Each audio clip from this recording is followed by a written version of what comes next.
இந்தியாவின் மிக நீளமான கடல் பாலத்தை பிரதமர் மோடி நாளை திறந்து வைக்க உள்ளார். அடல் பிகாரி வாஜ்பாயின் பெயரால் அடல் சேது என்று அழைக்கப்படும் மும்பை டிரான்ஸ் ஹார்பர் இணைப்பு பாலத்தின் பணிகள் நிறைவடைந்தன. இந்த பாலத்தில் இருசக்கர வாகனங்கள், ஆட்டோக்கள் செல்ல அனுமதி மறுக்கப்பட்டுள்ள நிலையில் கார்கள் 100 கிலோமீட்டர் வேகத்திற்குள் செல்ல அனுமதி வழங்கப்பட்டுள்ளது.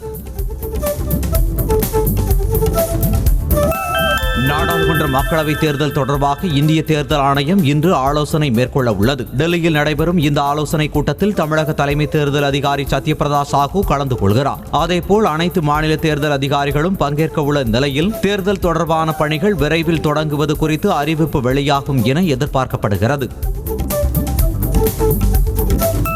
டெல்லியில் உள்ள ராணுவ தலைமையகத்தில் மரங்கள் வெட்டப்பட்ட விவகாரம் தொடர்பாக மத்திய பாதுகாப்பு அமைச்சகத்திற்கு தேசிய பசுமை தீர்ப்பாயம் நோட்டீஸ் அனுப்பியுள்ளது. ராணுவ தலைமையகத்தில் உள்ள காடுகள் அழிக்கப்பட்டு வருவதாக செய்திகள் வெளியான நிலையில் தேசிய பசுமை தீர்ப்பாயத்தின் குழு விசாரணை மேற்கொண்ட போது சுற்றுச்சூழல் விதிமுறைகள் மீறப்பட்டது தெரியவந்தது.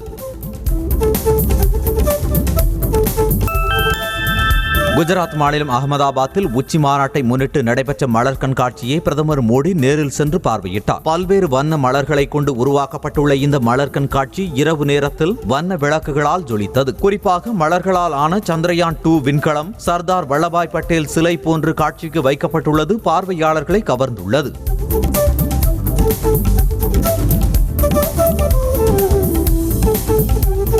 பிரதமர் நரேந்திர மோடியை செக் குடியரசின் பிரதமர் பீட்டர் பியாலா சந்தித்து இருநாட்டு உறவு, பாதுகாப்பு உள்ளிட்ட பல்வேறு விவகாரங்கள் குறித்து விவாதித்தார். குஜராத் உச்சி மாநாட்டில் பங்கேற்க இந்தியா வந்த பீட்டர் பியாலா பிரதமர் மோடியை சந்தித்து பேசியுள்ளார். இந்த சந்திப்பின் போது இந்தியா, செக் குடியரசு சேர்ந்து மேற்கொண்டு வரும் பணிகள் குறித்து இருவரும் விவாதித்ததாக கூறப்படுகிறது. 2028ஆம் ஆண்டிற்குள் இந்தியா உலகின் 3வது பொருளாதாரமாக உருவெடுக்கும் என்று மத்திய நிதியமைச்சர் நிர்மலா சீதாராமன் நம்பிக்கை தெரிவித்துள்ளார். குஜராத் மாநிலம் காந்தி நகரில் உலக பொருளாதார மாநாட்டில் பங்கேற்று பேசிய அவர் 2047ஆம் ஆண்டுக்குள் $30 டிரில்லியன் பொருளாதாரத்தை இந்தியா எட்ட உள்ளதாக கூறினார். கடந்த 2014ஆம் ஆண்டு 15 கோடியாக இருந்த வங்கிக் கணக்குகள் தற்போது 50 கோடியாக உயர்ந்துள்ளதாக கூறினார்.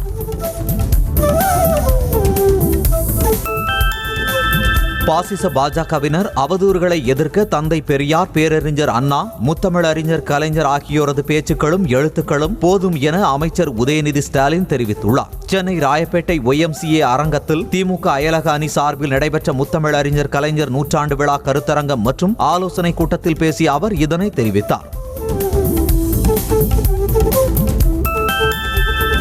பொங்கல் பண்டிகையை முன்னிட்டு தமிழகம் முழுவதும் உள்ள ரயில் நிலையங்களில் கூடுதல் போலீசார் பாதுகாப்பு பணியில் ஈடுபடுத்தப்பட உள்ளதாக தமிழக ரயில்வே காவல்துறை சார்பில் தகவல் வெளியாகியுள்ளது. நாளை முதல் வரும் 17ஆம் தேதி வரை 12 மணி நேர சுழற்சி முறையில் ரயில்வே போலீசார் பாதுகாப்பு பணியில் ஈடுபடுத்த முடிவு செய்யப்பட்டுள்ளதாக கூறப்படுகிறது. கூட்ட நெரிசலை தவிர்க்கவும் குற்ற சம்பவங்களை தடுக்கவும் இந்த நடவடிக்கை எடுக்கப்பட்டுள்ளது.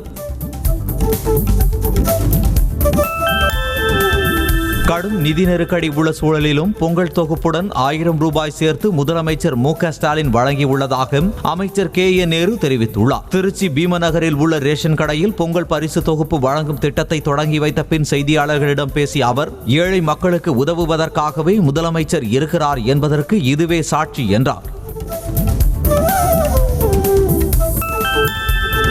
திண்டுக்கல் அரசு மருத்துவர் சுரேஷ் பாபுவிடம் லஞ்சம் பெற்ற வழக்கில் அமலாக்கத்துறை அதிகாரி அங்கித் திவாரியை விசாரிக்க அமலாக்கத்துறை தரப்பில் திண்டுக்கல் தலைமை குற்றவியல் நீதித்துறை நடுவர் நீதிமன்றத்தில் தாக்கல் செய்த மனு 12ஆம் தேதிக்கு ஒத்திவைக்கப்பட்டது. வழக்கை விசாரித்த நீதிபதி மோகனா இது குறித்து வருகிற 12ஆம் தேதி முடிவு தெரிவிக்கப்படும் என கூறி வழக்கை ஒத்திவைத்தார்.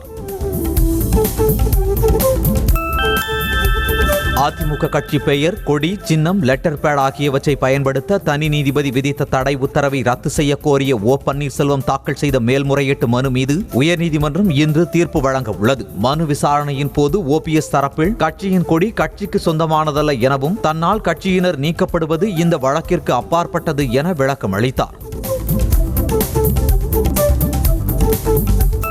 சென்னை புளியந்தோப்பில் தனியார் அமைப்பினர் சார்பில் கொண்டாடப்பட்ட சமத்துவ பொங்கல் பெருவிழாவில் அமைச்சர் சேகர்பாபு கலந்து கொண்டு விழாவினை சிறப்பித்தார். தேடல் என்ற தனியார் அமைப்பினர் ஏற்பாடு செய்திருந்த இந்த நிகழ்ச்சியில் கலந்து கொண்ட அதே பகுதியைச் சேர்ந்த ஏழை எளிய மக்களுக்கு அமைச்சர் சேகர்பாபு நலத்திட்ட உதவிகளையும் வழங்கினார்.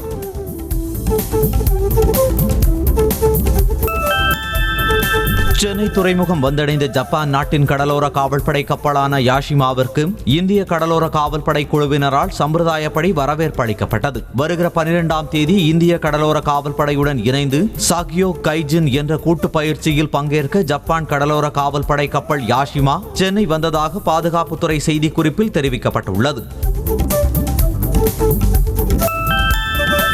மோசடியில் ஈடுபட்ட நிதி நிறுவனம் மீது வழக்கு பதிவு செய்து 1 வருடம் ஆகியும் சொத்துக்களை முடக்காதது ஏன் என உயர்நீதிமன்ற மதுரை கிளை கேள்வி எழுப்பியுள்ளது. வழக்கில் போலீசாரால் தேடப்பட்டு வரும் நியூ ரைஸ் ஆலயம் நிறுவன இயக்குநர் சுரேஷ் முன்ஜாமீன் கோரி மனு விசாரணைக்கு வந்தது. அப்போது பேசிய நீதிபதி பிப்ரவரி 15ஆம் தேதி பொருளாதார குற்றப்பிரிவு காவல் கண்காணிப்பாளர் உள்ளிட்டோர் அறிக்கை அளிக்க உத்தரவிட்டார்.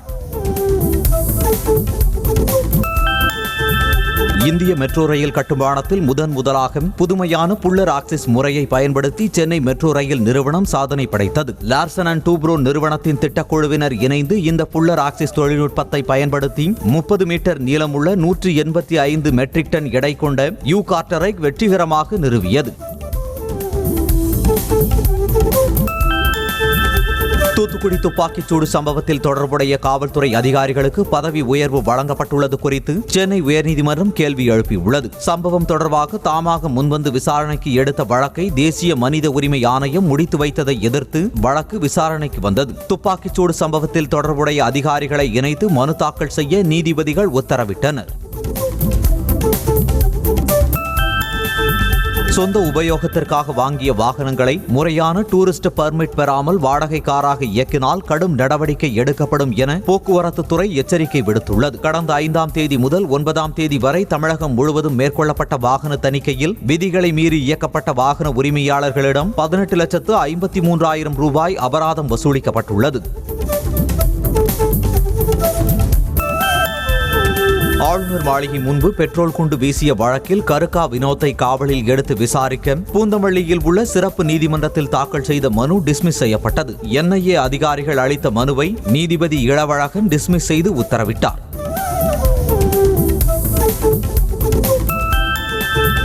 தீயணைப்புத் துறையில் உள்ள முன்னணி வீரர்களின் பணிமூப்பு பட்டியலை தயாரிக்க வேண்டும் என்ற உத்தரவை அமல்படுத்த தமிழக அரசுக்கு சென்னை உயர்நீதிமன்றம் 4 வார காலம் அவகாசம் வழங்கி உத்தரவிட்டுள்ளது. நீதிமன்ற தீர்ப்பை அமல்படுத்த 4 வார காலம் அவகாசம் வேண்டுமென அரசு தரப்பில் வைத்த கோரிக்கையை ஏற்ற நீதிபதிகள் வழக்கு விசாரணையை 4 வாரத்திற்கு தள்ளி வைத்தனர். சென்னை போயஸ் கார்டனில் ரஜினிகாந்தை மதிமுக தலைமை நிலைய செயலாளர் துரை வைகோ மரியாதை நிமித்தமாக சந்தித்து பேசினார். இது தொடர்பாக அவர் வெளியிட்டுள்ள அறிக்கையில் ரஜினிகாந்தை மரியாதை நிமித்தமாக சந்தித்ததாகவும் அப்போது வைகோவின் உடல்நலம் பற்றி அவர் அக்கறையுடன் கேட்டு தெரிந்து கொண்டதாகவும் குறிப்பிட்டுள்ளார். இந்த சந்திப்பின் போது எடுக்கப்பட்ட புகைப்படங்கள் வெளியாகியுள்ளன. இங்கிலாந்து சென்றுள்ள இந்திய பாதுகாப்புத்துறை அமைச்சர் ராஜ்நாத் சிங் அந்நாட்டு வெளியுறவுத்துறை செயலாளர் டேவிட் கேமரூனை சந்தித்து பேசினார். லண்டனில் நடைபெற்ற இந்த சந்திப்பின் போது இருநாட்டு உறவு, பாதுகாப்பு உள்ளிட்ட பல்வேறு விவகாரங்கள் குறித்து இருவரும் விவாதித்தனர். இந்த பயணத்தில் மேலும் பல முக்கிய அமைச்சர்களை சந்தித்து பேச ராஜ்நாத் சிங் திட்டமிட்டுள்ளார்.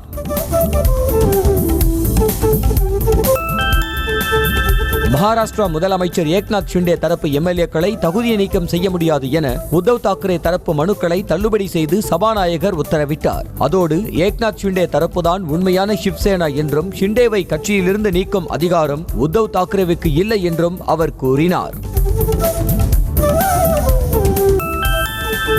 தங்கள் அணிதான் உண்மையான சிவசேனா என அறிவிக்கப்பட்டுள்ளது ஜனநாயகத்தின் வெற்றி என்று மகாராஷ்டிர முதலமைச்சர் ஏக்நாத் ஷிண்டே தெரிவித்துள்ளார். இது தொடர்பாக செய்தியாளர்களிடம் பேசிய அவர், ஜனநாயகத்தில் பெரும்பான்மை முக்கியம், எனவே தகுதியின் அடிப்படையில் இந்த முடிவு எடுக்கப்பட்டுள்ளதாக கூறினார். மேலும் அரசியல் கட்சியை யாரும் தங்கள் தனிப்பட்ட சொத்தாக பயன்படுத்த முடியாது என்றும் தெரிவித்துள்ளார்.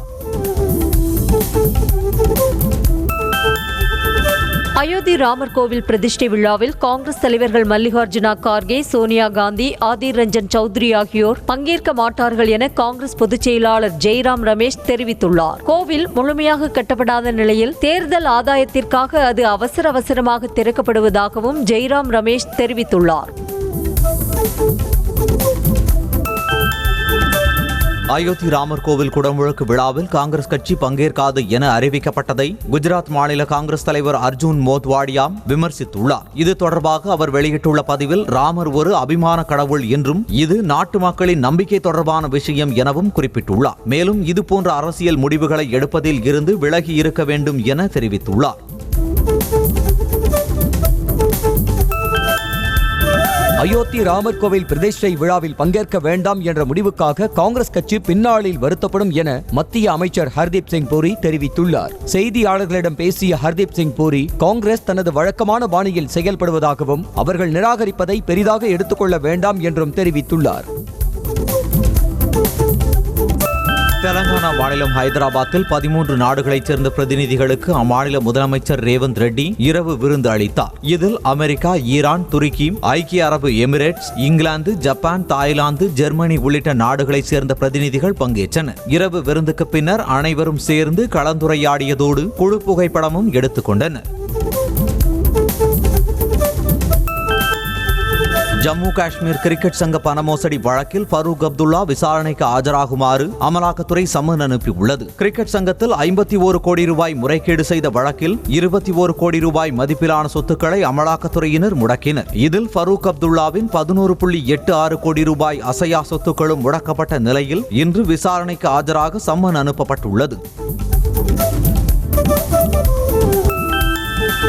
தெலங்கானா மாநிலம் ரங்காரெட்டி மாவட்டத்தில் உள்ள கொத்தூர் கிராமத்தில் பள்ளி மாணவர்களுக்கு போதை சாக்லேட் விற்பனை செய்ததாக ஒடிசா மாநிலத்தைச் சேர்ந்த 3 பேரை போலீசார் கைது செய்தனர். பள்ளி தலைமை ஆசிரியர் அளித்த புகாரை தொடர்ந்து போதை சாக்லேட்டுகளை பறிமுதல் செய்த போலீசார் 3 பேரிடமும் விசாரணை மேற்கொண்டு வருகின்றனர். இந்த சாக்லேட் அதே பகுதியில் தயாரிக்கப்படுவதாக கூறப்படுகிறது.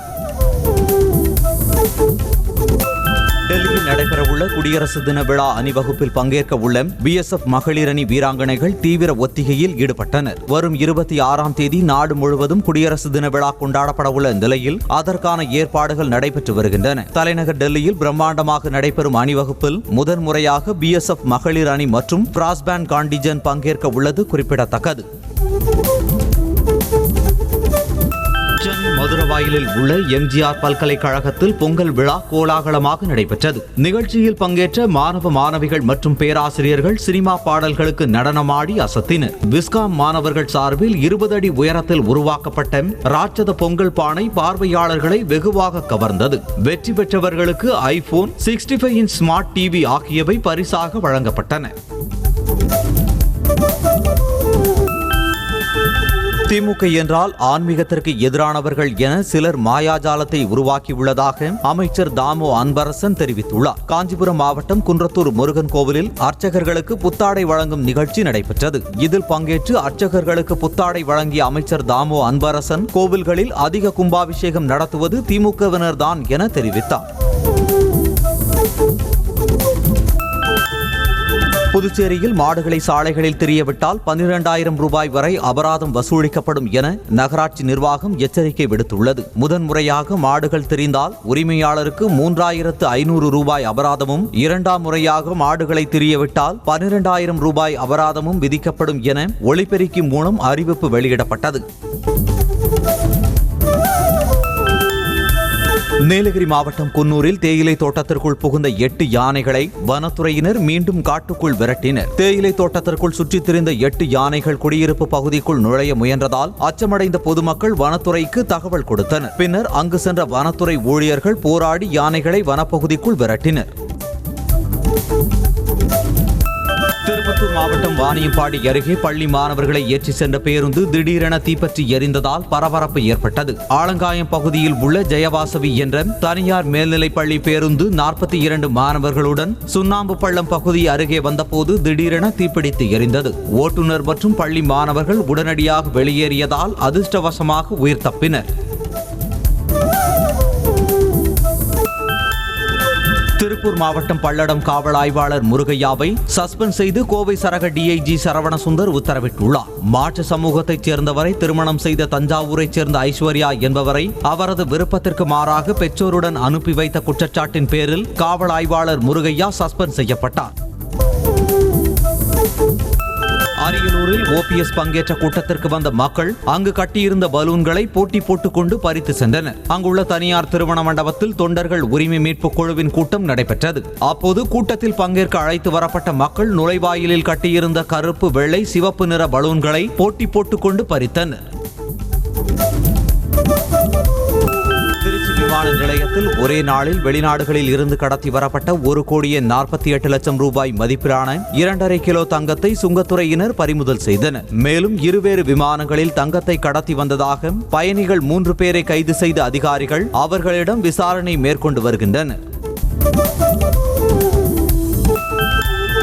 ராணிப்பேட்டை அருகே மோட்டார் வாகன ஆய்வாளர் வீட்டில் பணம் மற்றும் முக்கிய ஆவணங்களை லஞ்ச ஒழிப்புத்துறை அதிகாரிகள் பறிமுதல் செய்தனர். பாரதி நகர் பகுதியில் வசித்து வந்த சுரேந்திரன் என்பவரின் மனைவியான வாகன ஆய்வாளர் வசந்தியின் வீட்டில் ரகசிய தகவலின் பேரில் சோதனை செய்த அதிகாரிகள் 6,25,000 ரூபாய் ரொக்கப்பணம் மற்றும் முக்கிய ஆவணங்கள் ஆகியவற்றை கைப்பற்றினர்.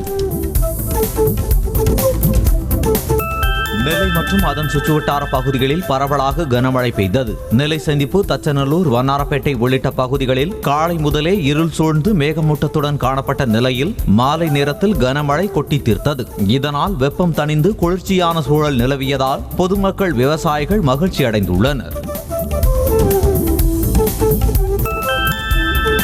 ராமநாதபுரம் அரசு மருத்துவக் கல்லூரி மருத்துவமனை புதிய கட்டிடத்தில் மீண்டும் மழைநீர் ஒழுகியதால் நோயாளிகள் பெரும் சிரமத்திற்கு உள்ளாகினர். கடந்த 6 மாதத்திற்கு முன்பு சுமார் 500 கோடி ரூபாய் மதிப்பீட்டில் 6 தளங்களுடன் கூடிய புதிய கட்டடம் பயன்பாட்டிற்கு வந்தது. இந்நிலையில் பருவமழையால் கட்டடத்தின் 5 தளங்களிலும் மழைநீர் கசிந்த நிலையில் ஒப்பந்த பணியாளர்கள் நீரை அகற்றும் பணியில் ஈடுபட்டனர். தூத்துக்குடி மாவட்டம் விளாத்திக்குளம் அருகே தற்காலிக ஓட்டுநர் இயக்கிய அரசு பேருந்து சாலையோரத்தில் இறங்கி விபத்துக்குள்ளானது. போக்குவரத்து தொழிலாளர்கள் வேலை நிறுத்தம் காரணமாக தற்காலிக ஓட்டுநர் சுப்பிரமணியன் என்பவர் அரசு பேருந்தை இயக்கினார். அப்போது பேருந்து எதிர்பாராத விதமாக திடீரென சாலையில் இருந்து இறங்கி சேற்றில் சிக்கி விபத்துக்குள்ளானது. பெரம்பலூர் மாவட்டம் குன்னம் அடுத்த கீழ்மாத்தூர் கிராமத்திற்கு செல்லும் பாதையை அகலப்படுத்த கோரி பொதுமக்கள் போராட்டத்தில் ஈடுபட்டனர். கீழ்மாத்தூர் கிராமத்தைச் சேர்ந்த மூதாட்டிக்கு உடல்நலக்குறைவு காரணமாக மருத்துவமனைக்கு அழைத்துச் செல்ல வந்த ஆம்புலன்ஸ் கிராமத்திற்கு செல்ல முயன்ற போது கரும்பு ஏற்றி வந்த டிராக்டர் சாலையில் நின்றதால் ஆம்புலன்ஸ் செல்ல முடியாமல் நின்றது.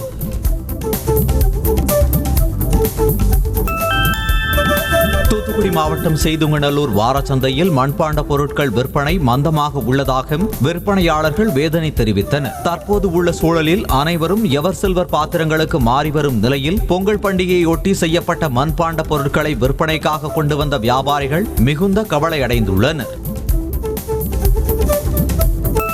திண்டுக்கல் மாவட்டம் வேடச்சந்தூரில் நடந்த பொங்கல் பரிசு தொகுப்பு வழங்கும் நிகழ்ச்சியில் செல்போனில் பேசிய பெண்ணை பிரைம் மினிஸ்டர் மோடியா போனில் பேசுகிறார் என்று எம்எல்ஏ நகைச்சுவையாக கேலி செய்த சம்பவம் சிரிப்பலையை ஏற்படுத்தியது. நிகழ்ச்சியில் எம்எல்ஏ காந்திராஜன் பேசிய போது கூட்டத்தில் அமர்ந்திருந்த பெண் ஒருவர் தனது செல்போனில் சத்தமாக பேசியதால் நகைச்சுவையாக கலாய்த்தார்.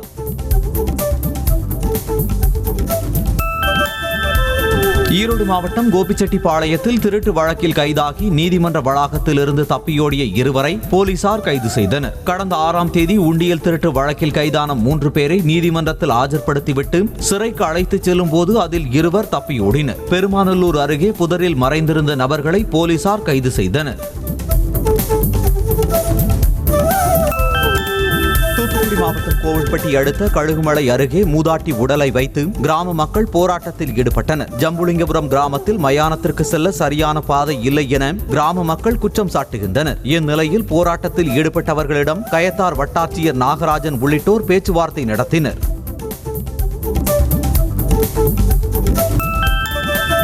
தென்காசி மாவட்டம் குத்துக்கல் வலசை ஊராட்சி மன்ற தலைவர் சத்யராஜை லஞ்ச ஒழிப்பு போலீசார் கைது செய்தனர். அமெரிக்காவில் வசித்து வரும் ரஜினிஷ் பாபு என்பவரின் உறவினர் 23 லட்சம் மதிப்பீட்டில் வீடு கட்டிய நிலையில் அதற்கான அனுமதி வழங்க வலசை ஊராட்சி மன்ற தலைவர் சத்யராஜ் 46,000 ரூபாய் லஞ்சம் கேட்டு பெற்ற போது கைது செய்யப்பட்டார். திருநெல்வேலியில் பள்ளி மாணவர்களுக்கு கஞ்சா விற்பனை நடைபெறுகிறது என்பது குறித்த தகவல்கள் கிடைத்தால் உடனடியாக நடவடிக்கை எடுக்கப்படும் என மாநகர புதிய காவல் ஆணையாளர் முனைவர் ப. மூர்த்தி தெரிவித்துள்ளார். புதிய காவல் ஆணையாளராக பொறுப்பேற்ற பின் செய்தியாளர்களை சந்தித்த அவர் இதனை தெரிவித்தார். புதுக்கோட்டை மாவட்டம் அன்னவாசல் அருகே அனுமதியின்றி செயல்பட்ட கல்குவாரியில் இருந்து கல் ஏற்றி சென்ற 4 பேரை சிறப்பு படை போலீசார் கைது செய்தனர். கைது செய்யப்பட்ட செல்வம், சிவராஜ், பரமசிவன் மற்றும் நடராஜன் ஆகியோரிடமிருந்து tipper lorry, dozer tractor, compressor tractor மற்றும் 4 செல்போன்கள் ஆகியவற்றை பறிமுதல் செய்த போலீசார் அன்னவாசல் காவல் நிலையத்தில் ஒப்படைத்தனர். திருப்பத்தூர் மாவட்டம் கலந்தாரா அருகே நேர் எதிரே சென்ற லாரியை முந்தி செல்ல முயன்ற டிராக்டர் கட்டுப்பாட்டை இழந்து கவிழ்ந்து விபத்துக்குள்ளானதில் கூலி தொழிலாளி உயிரிழந்தார். டிராக்டரில் பயணித்த மற்ற 3 பேர் சிறு காயங்களுடன் உயிர் தப்பிய நிலையில் விபத்து குறித்து போலீசார் விசாரணை மேற்கொண்டு வருகின்றனர். கள்ளக்குறிச்சி மாவட்டம் அவரியூர் கிராமத்தில் காலை உணவு திட்டத்தில் உணவு அருந்திய குழந்தைகள் உட்பட 12 பேர் உடல்நலக்குறைவு ஏற்பட்டு அரசு மருத்துவமனையில் அனுமதிக்கப்பட்டுள்ள சம்பவத்தால் பரபரப்பு ஏற்பட்டது. இந்த நிலையில் பள்ளி சமையல் அறையை வானாபுரம் வருவாய் வட்டாட்சியர் மற்றும் காவல்துறை அதிகாரிகள் நேரில் ஆய்வு செய்து விசாரணை மேற்கொண்டு வருகின்றனர். திருவள்ளூர் மாவட்ட செங்குன்றத்தில் கழிவுநீர் தொட்டியில் தவறி விழுந்து 8 வயது சிறுவன் விஷவாயு தாக்கி உயிரிழந்த சம்பவம் சோகத்தை ஏற்படுத்தியுள்ளது. தீயணைப்பு துறையினர் உதவியுடன் சிறுவன் ஷாம் உடலை மீட்ட போலீசார் பிரேத பரிசோதனைக்காக அரசு மருத்துவமனைக்கு அனுப்பி வைத்து விசாரணை மேற்கொண்டு வருகின்றனர். திருப்பத்தூர் மாவட்டம் வாணியம்பாடியில் தோல் தொழிற்சாலையில் இருந்து வெளியேறும் நச்சுப் புகையினை சுவாசிப்பதால் வாந்தி, மயக்கம், ஆஸ்துமா போன்ற நோய்கள் வருவதாக கூறி கைக்குழந்தையுடன் தொழிற்சாலையை முற்றுகையிட்டு பொதுமக்கள் போராட்டத்தில் ஈடுபட்டனர். தொழிற்சாலை நிர்வாகத்தினர் இதுபோன்ற நிகழ்வு இனி நடைபெறாது என உறுதியளித்ததால் பொதுமக்கள் அங்கிருந்து கலைந்து சென்றனர். மயிலாடுதுறையில் பள்ளி மாணவியை டியூஷன் சென்டருக்கு அழைத்துச் சென்று ஆசை வார்த்தைகள் கூறி பாலியல் வன்கொடுமை செய்ததாக அரசு பள்ளி ஆசிரியர் கைது செய்யப்பட்டு சிறையில் அடைக்கப்பட்டார். மாணவியின் பெற்றோர் அளித்த புகாரின் பேரில் வழக்கு பதிவு செய்த போலீசார் போக்சோ சட்டத்தின் கீழ் ஆசிரியர் ஐயப்பனை கைது செய்து நீதிமன்றத்தில் ஆஜர்படுத்தி சிறையில் அடைத்தனர்.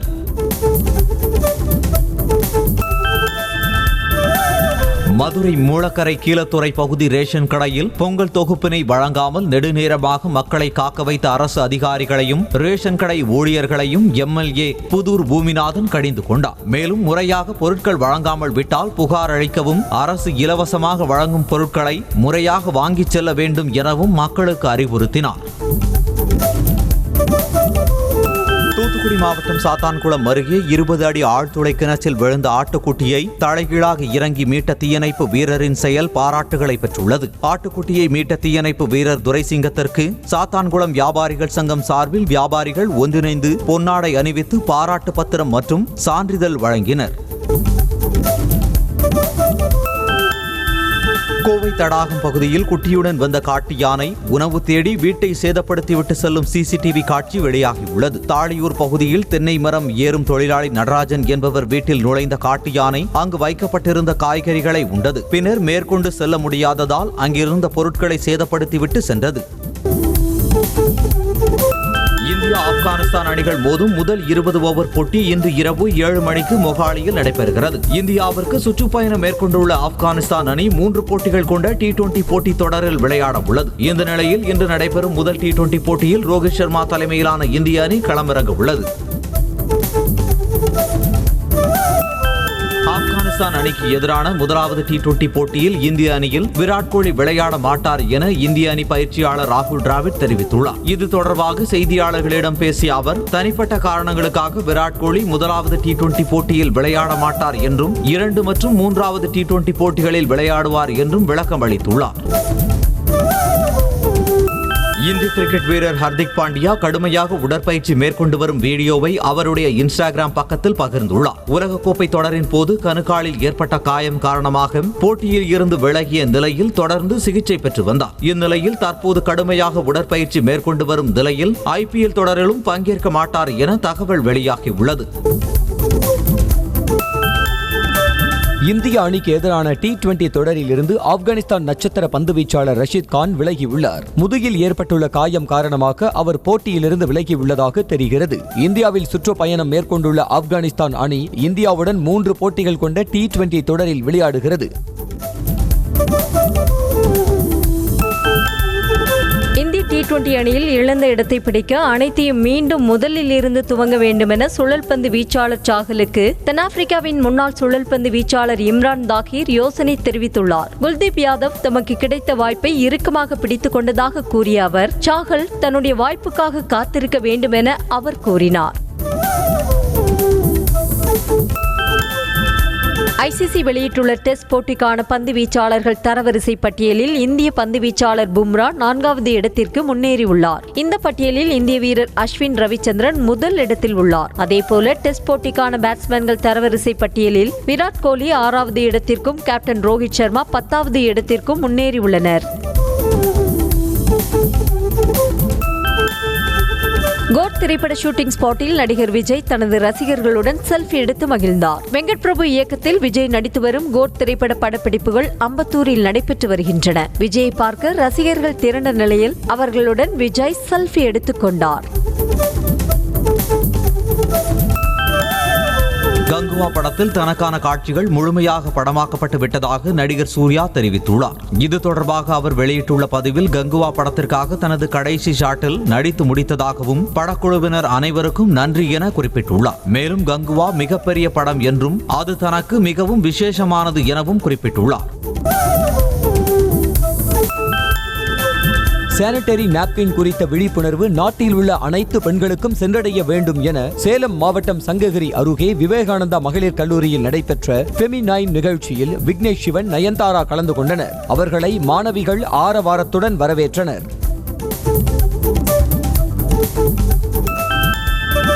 இயக்குனர் சுதா குங்காரா இயக்கத்தில் சூர்யா நடிக்கும் சூர்யா 43 திரைப்படத்தில் அவருக்கு ஜோடியாக அதித்தி சங்கர் நடிக்க உள்ளதாக தகவல் வெளியாகியுள்ளது. இந்த படத்தில் துல்கர் சல்மான், நஸ்ரியா, விஜய் வர்மா மற்றும் பலர் முக்கிய கதாபாத்திரத்தில் நடிக்க உள்ளதாக கூறப்படுகிறது. இந்த நிலையில் சூர்யாவுக்கு ஜோடியாக அதித்தி சங்கர் நடிக்க உள்ளதாகவும் நடிகை நஸ்ரியா இப்படத்திலிருந்து விலகியுள்ளதாகவும் கூறப்படுகிறது.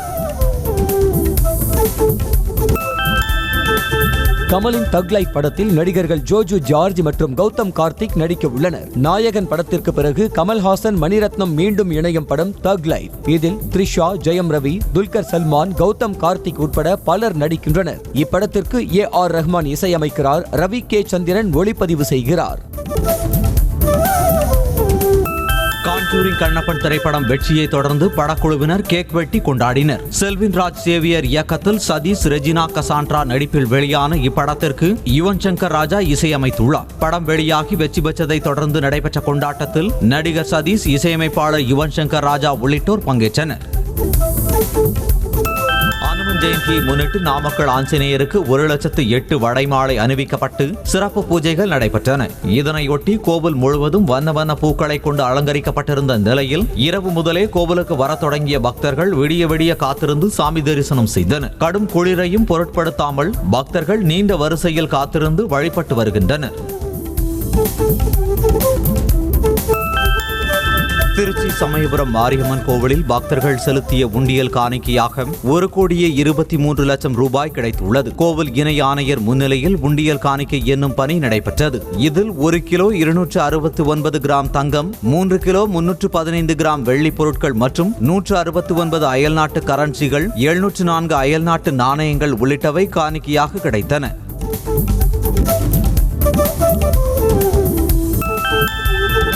அனுமன் ஜெயந்தியை ஒட்டி சுசீந்திரம் தானுமாலயம் சுவாமி கோவிலில் பக்தர்கள் திரளாக சுவாமி தரிசனம் செய்தனர். தானுமாலய சுவாமி கோவிலில் அமைந்துள்ள 18 அடி உயரமுள்ள ஆஞ்சநேயருக்கு துளசி, ரோஜா, கேந்தி, செவ்வந்தி உட்பட பல வகையான மலர்களாலும் பால், பன்னீர், சந்தனம், இளநீர் உள்ளிட்ட வாசனை திரவியங்களாலும் சிறப்பு அபிஷேகம் நடைபெற்றது.